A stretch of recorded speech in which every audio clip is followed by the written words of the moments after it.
మణుగూరులో Telangana deputy CM Mallu Bhatti Vikramarka మాట్లాడుతున్నారు. Live చూద్దాం. అప్పు చేసి కరెంట్ కొనడానికి ఎంత నేను భద్రాద్రి థర్మల్ పవర్ స్టేషన్ పెడుతున్నా, యాదాద్రి పవర్ స్టేషన్ పెడుతున్నా అని దానికి అప్పు, దానికి ఆ రెండింటికి కలిపి 50,000 కోట్లు.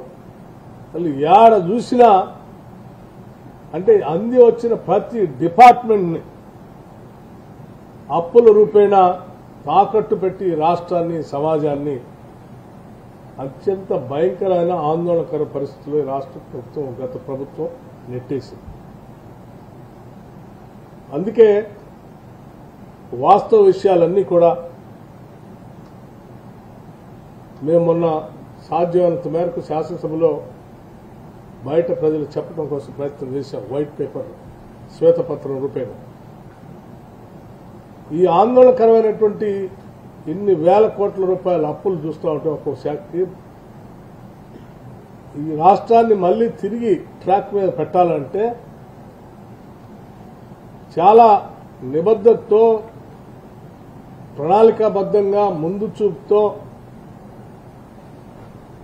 ఆలోచన చేసి దీన్ని అడుగులు ముందు వేయాల్సినటువంటి అవసరం ఉంది. కాబట్టి ఒక్కరోజు కూడా నిరుపయోగంగా పెట్టకుండా సాధ్యమైనంత మేరకు డిపార్ట్మెంట్లన్నింటినీ కూడా రివ్యూ చేస్తూ కేవలం రాజధానిలో ఉండి కాకుండా క్షేత్రస్థాయిలో ఆయా ప్రాంతాల్లో ఎక్కడెక్కడైతే ప్రాజెక్టులు ఉన్నాయో వాటి దగ్గర కూడా వెళ్లి ఉన్నటువంటి సమగ్రమైన సమాచారాన్ని తీసుకొని సాధ్యమైనంత మేరకు వాస్తవ పరిస్థితులన్నీ రాష్ట్ర ప్రజలకి, ఈ స్టేక్ హోల్డర్స్ అందరికీ చెప్పి ఇది మన రాష్ట్రం, మన ముందున్నటువంటి పరిస్థితి, మనం వేసుకోవాల్సిన గోళ్లు, భవిష్యత్తులో మనం నడవాల్సిన పరిస్థితి, బాట, వాటన్నిటిని కూడా సక్రమంగా వేసుకొని ముందుకు పోవటం కోసం ప్రయత్నం అంతా చేద్దామని చెప్పి ప్రజలు కూడా తెలియజెప్తూ, ఈ వాస్తవ పరిస్థితుల్లో మీ అందరికి చెప్పకపోతే నాది తప్పుగా మిగిలిపోతుంది.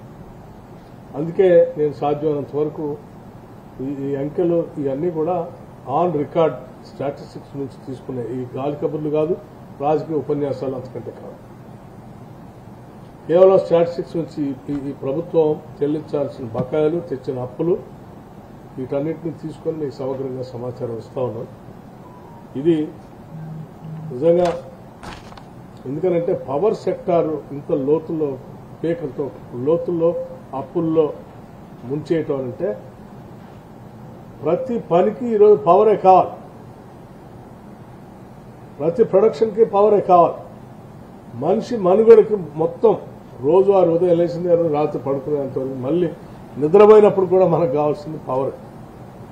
అట్లా మనిషి జీవితంతో పెరవేసుకున్నటువంటి పవర్ సెక్టార్ని పీకల్లో, తప్పుల్లో ముంచేసి కోలుకోకుండా చేసినటువంటి ఈ ప్రభుత్వాన్ని ఏం చేయాలో, గత ప్రభుత్వాన్ని ఏం చేయాలో కూడా అర్థం కావట్లేదు.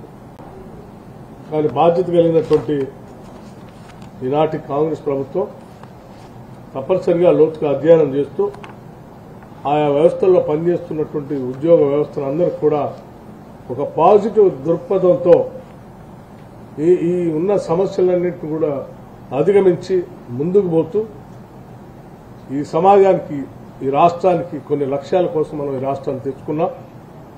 ఇక్కడ ఉన్నటువంటి సమాజానికి మంచి భవిష్యత్తు ఇవ్వడం కోసం ఈ రాష్ట్రాన్ని కోరి తెచ్చుకున్నాం. ఇక్కడ ఉన్నటువంటి నిరుద్యోగ యువతకి ఉద్యోగ అవకాశాలు కల్పించడానికి రాష్ట్రాన్ని తెచ్చుకున్నాం.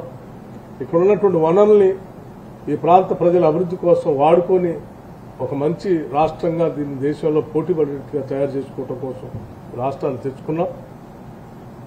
కాబట్టి ఆ లక్ష్యాలని చేరుకోవడం కోసం మనమందరం మనమందరం కలిసికట్టుగా ఉద్యోగ వ్యవస్థ, అట్లాగే పౌర సమాజం అందరం కలిసి ఆ లక్ష్యాలను చేర్చుకోవడం కోసం అంకితమవుతూ, ఈ రాష్ట్ర, ఈ సమాజ అభివృద్ధి కోసం అంకితమవుతూ ఈ తెచ్చినటువంటి కష్టాలు గత ప్రభుత్వం